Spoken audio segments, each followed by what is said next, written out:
Famous TV star Long Island medium. Theresa Caputo suddenly announced a sensational news to everyone. Theresa announced she is going to be a mother now. She is now 4 months pregnant. As soon as they heard this, surprise and disbelief spread among the family. Everyone surrounded Theresa and kept asking the same question: who is the father of this child? After a few moments of silence, Theresa finally confessed the truth.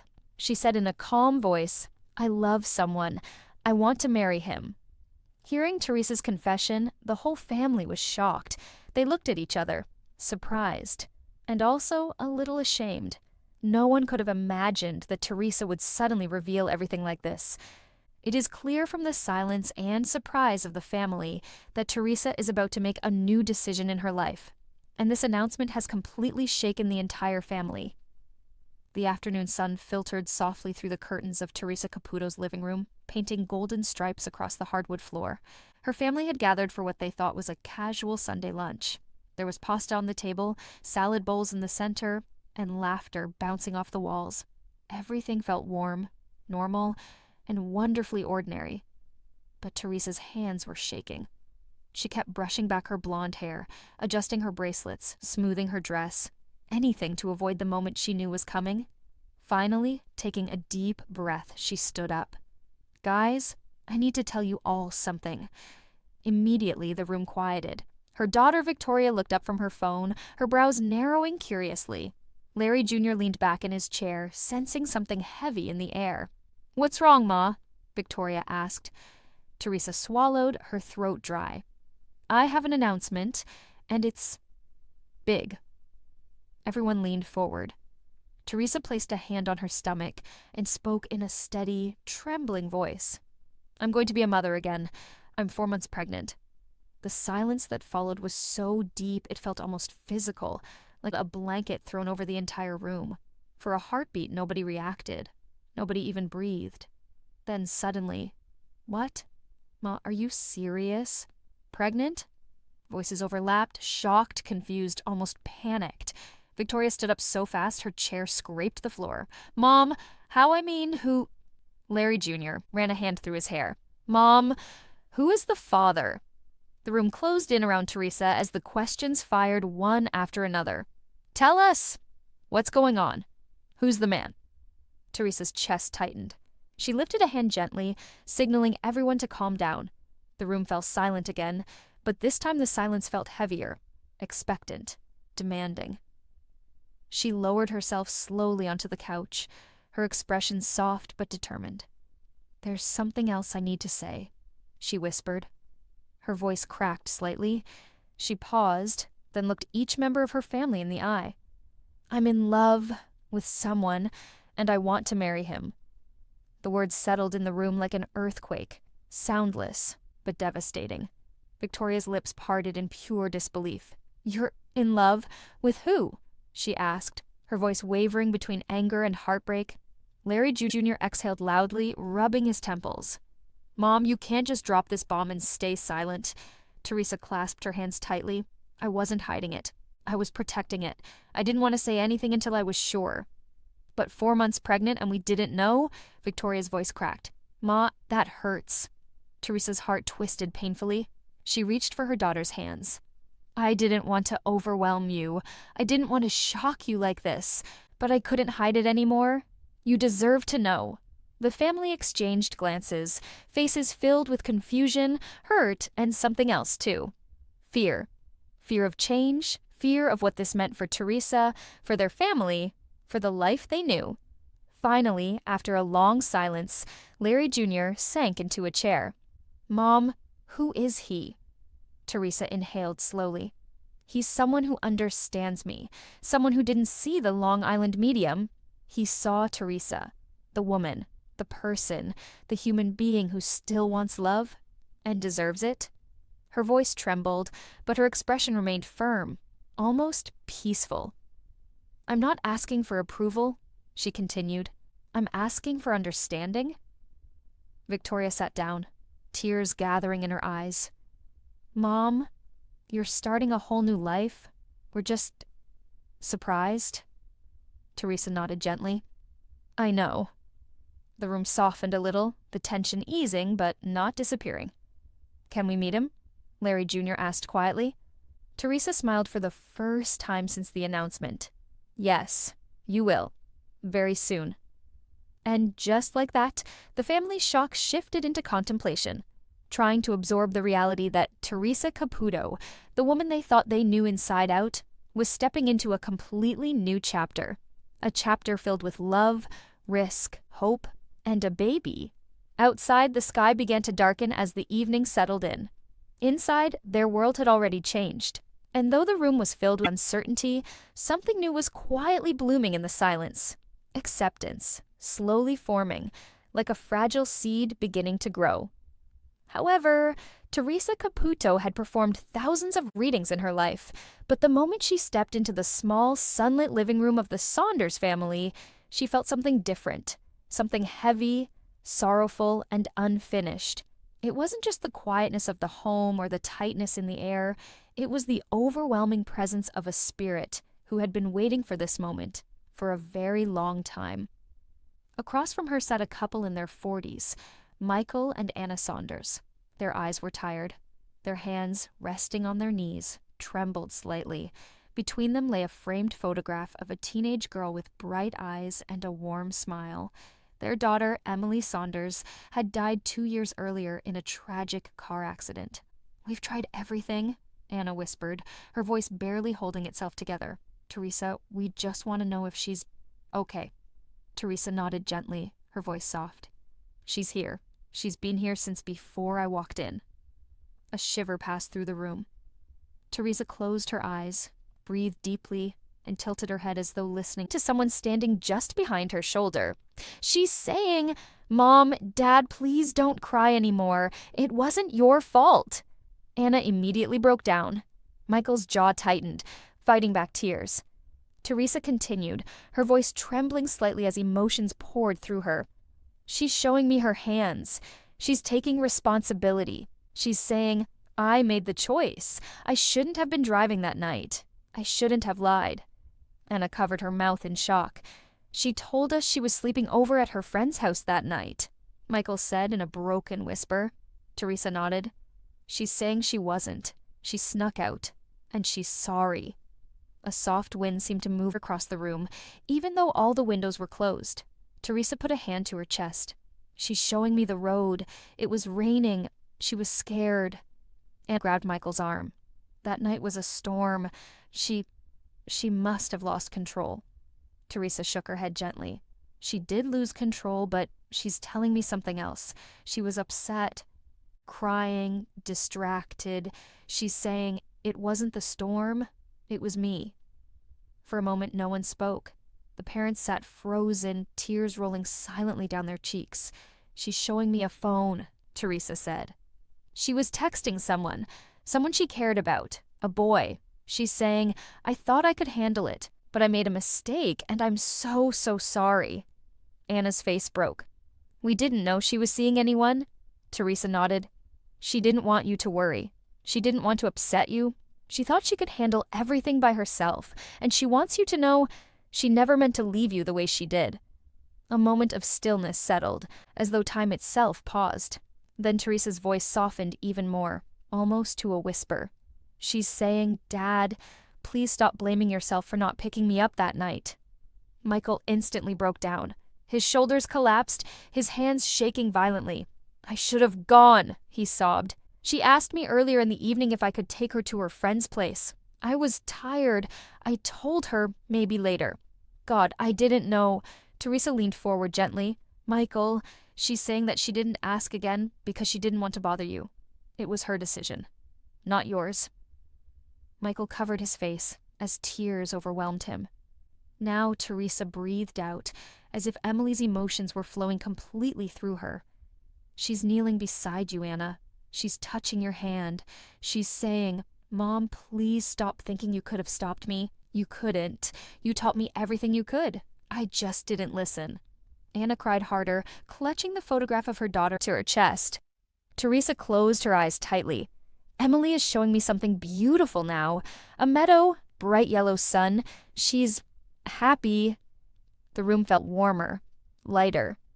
She's saying she met your grandmother,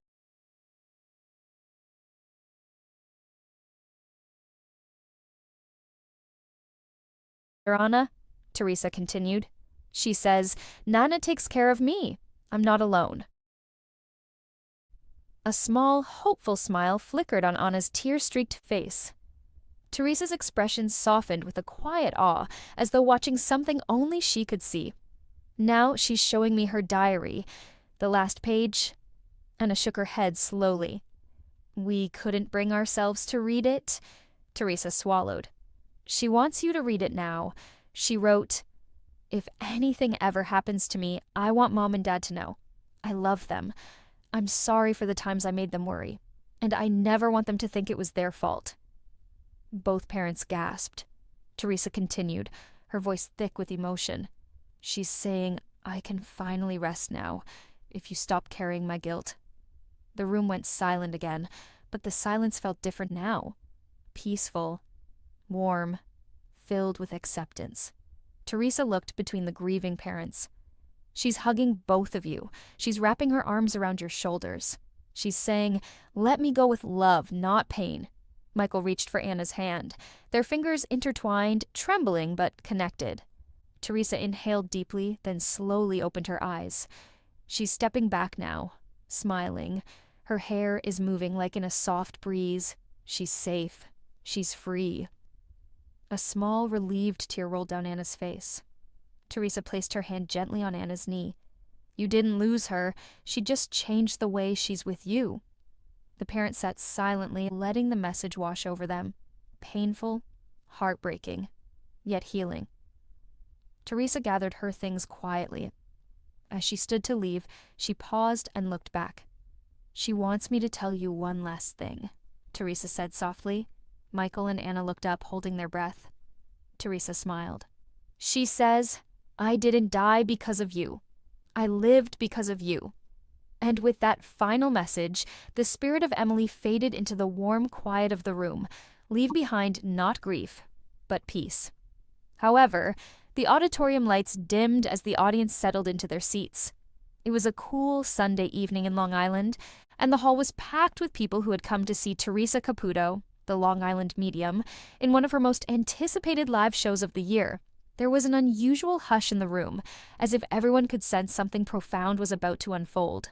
Theresa walked onto the stage with her usual bright energy, blonde hair perfectly styled, her heels clicking softly against the wooden floor. She smiled, waved, and greeted the crowd. But tonight, there was a subtle heaviness behind her eyes, something tender, something unspoken. After scanning the crowd for a few moments, Theresa's expression suddenly shifted. A familiar sensation washed over her, a strong, pressing, emotional wave she often felt just before a spirit made its presence known. She placed her hand on her chest and said softly, "Okay, this is a lot. Someone here is carrying a tremendous burden. This is about a brother." The crowd grew still. Theresa walked slowly towards the right side of the auditorium, as if pulled by an invisible force. Her voice trembled slightly, not from fear, but from the weight of the message she was receiving. "I'm hearing, 'You feel like your brother was left to die?'" Immediately, gasps rippled through the audience. She stopped in front of a young woman seated alone in the third row. Her hands trembled in her lap, eyes wide, breath unsteady. Theresa pointed gently. "Sweetheart, it's you. He's talking about you." The woman's lips parted, but no words came out. Only a soft cry escaped her. She raised one hand to her mouth as tears rolled down her cheeks. Theresa sat down beside her, placing a comforting hand on her arm. "It's okay, honey. He's right here, and he needs you to listen." The woman finally whispered, "My brother, I couldn't save him. He was in the hospital alone. I didn't make it in time. I always felt like someone should have helped him, but no one did." Her body shook as she spoke. Theresa nodded gently, closing her eyes as if listening closely to something only she could hear. "He's telling me you've been carrying this guilt like a chain around your heart. He says you replay his final days every night, over and over again, wishing things were different." The woman broke into sobs. The audience watched in absolute silence, some crying, some holding their breath, others clutching their own memories of loved ones. Theresa continued softly, "Your brother says you think he was abandoned, that he died scared, that people failed him." The woman nodded, her face buried in her hands. "I always felt like he was left to die." Theresa placed her hand over the woman's hands. "He wants to make something very, very clear. He wasn't alone. He wasn't afraid. And he was not left to die. He says the moment he took his last breath, he felt warm, peaceful, and free. And the very first thing he thought of was you." The woman looked up, her red, tearful eyes searching Theresa's face. Theresa pressed her hand gently to her heart. "He says, tell my sister she wasn't supposed to save me. Tell her I never blamed her, not even for 1 second." The woman's crying softened into trembling whispers. "I miss him every day." "I know," Theresa replied. "He says he's been trying to show you he's around. Do you smell his cologne sometimes, like out of nowhere?" The woman gasped. Yes, in my kitchen, just last week. I thought I was imagining it." Theresa shook her head. "That was him. He says, stop thinking it's imagination. I'm really there." The woman began to cry again, but this time the tears were softer, almost relieved. Theresa continued, her voice filled with emotion. "He's showing me a baseball cap, blue, and something about a porch." The woman laughed through her tears. "He always wore that blue Yankees cap. We used to sit on the porch every summer evening and talk for hours." Theresa smiled warmly. "He says he still sits with you. You're not crazy. You weren't imagining the chair creaking last night. That was him." The woman covered her face again, overwhelmed.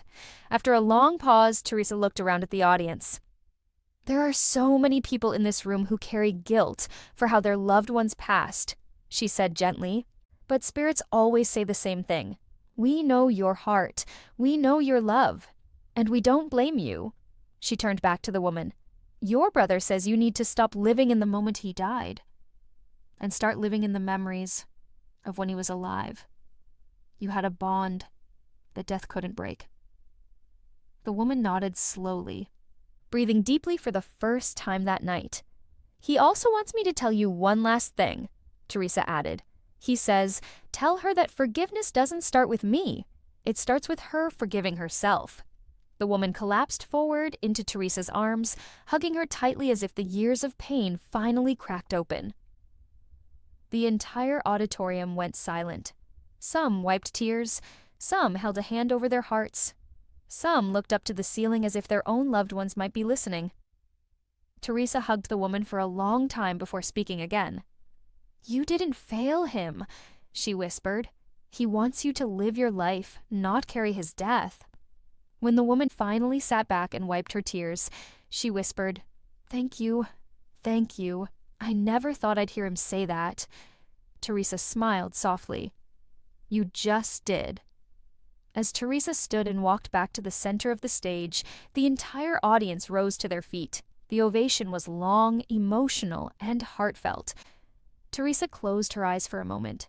She felt the waves of grief, love, and healing that filled the room. It was in moments like these that she felt the true weight of her gift, both the beauty and the pain of carrying messages from the other side. When the applause finally quieted, Theresa spoke one last time. "Your loved ones don't want you to live in guilt. They want you to live in love. They're not gone. They're just in a different place. And they're still with you, every step of the way." The lights softened once more, and a gentle calmness spread across the room, not sadness, but a quiet, healing peace. However, Theresa Caputo had done thousands of readings in her life. She had seen people break down, heal, scream, laugh, collapse into tears, and rise again. But on that chilly autumn evening in Long Beach, something felt different the moment she stepped into the community center where she was scheduled to perform a group reading. The room was warm with yellow lights, filled with nearly 200 people. But Theresa felt an unusual pull in her chest, a spirit with urgency, almost insistence.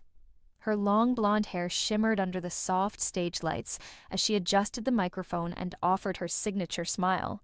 "All right, Spirit's already talking," she said with a light laugh, though her eyes revealed a seriousness that the audience immediately noticed.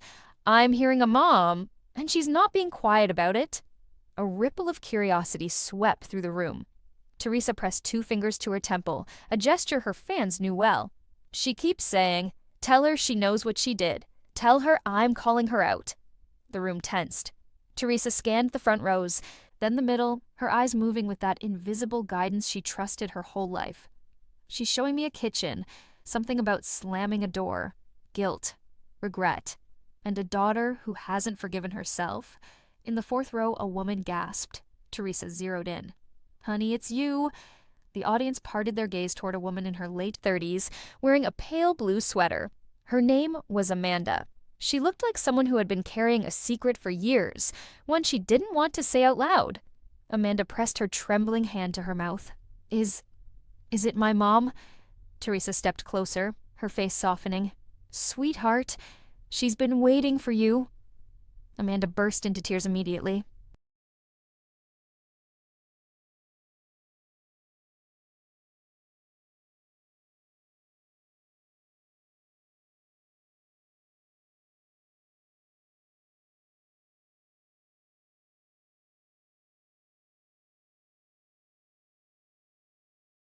But the energy around Theresa grew stronger, sharper, almost like Spirit was stepping closer, refusing to be gentle. Theresa took a breath, eyes darting slightly as she translated the wave of emotion. "Your mom is calling you out, and she's doing it with love, but with honesty." The room held its breath. Amanda whispered, "I was afraid of that." Theresa continued, "She says, 'Stop pretending you're okay. Stop running. Stop hiding from what you feel.' She wants you to stop punishing yourself." Amanda shook her head, covering her face. I didn't go to see her the night she called me. I told her I was too busy, and then—" Her voice cracked. Theresa nodded gently. "Honey, she passed in her sleep that night." Amanda sobbed harder. "I ignored her call." The room responded with soft murmurs of sympathy. But Theresa's expression changed. Spirit was pushing her harder now. Theresa placed a hand over her heart. "Your mom says, I wasn't calling because I needed anything. I was calling because you needed something." Amanda froze. "She says she knew you were struggling and you wouldn't open up. She says you were drowning quietly." Amanda cried, nodding violently through tears. Theresa continued, "She's showing me you standing alone at a sink, washing dishes, crying silently. She says, I saw it all. I saw every tear she hid from everybody else." The audience sat silently, some wiping tears of their own. "She says you've been blaming yourself for 5 years. But honey," Theresa swallowed, her own eyes misting, "your mom is taking that guilt right out of your hands." Theresa mimicked the lifting gesture. "She keeps saying, 'No more shame, no more secrets.'" Amanda sobbed openly now, her body shaking with the release of years of pain. "But she's not done," Theresa added softly. Amanda's eyes widened, fear and hope mixing in her gaze. Theresa smiled gently. "Your mom says, and tell her I'm calling her out on something else, too." Amanda blinked. What is it?" Theresa let the spirit flow through her. "She says you stopped painting." Amanda froze. "She says you used to paint when you were happy, sad, angry. Painting was how you survived." "She says you packed away your brushes after she passed. She says, tell her I didn't want her to stop living because I stopped living." Amanda broke again, her voice shaking. I couldn't bring myself to paint without her." Theresa knelt in front of her, lowering her voice but speaking with Spirit's firmness. "Honey, your mom says you're an artist no matter who's watching. She says you were meant for color, not darkness." A gentle laugh escaped Theresa. "And she's showing me you painting sunflowers. Does that make sense?" Amanda nodded through tears. "Sunflowers were her favorite. I used to paint them for her birthdays." Theresa put a hand on Amanda's knee. "Then she wants one more. She wants you to paint a sunflower, for her, but really for you." The room exhaled together, a collective emotional release. But Spirit hadn't finished yet. Theresa looked up suddenly, as if someone whispered in her ear. She's showing me a memory. You two baking banana bread together, and she says, "Tell her I never cared if it burned. I just loved being with her." Amanda laughed through tears. "I always burned the edges." Theresa smiled warmly. She loved every burnt bite. Then Theresa stood, letting the final message come through with softness.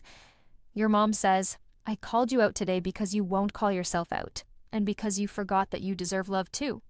The audience was silent, completely still.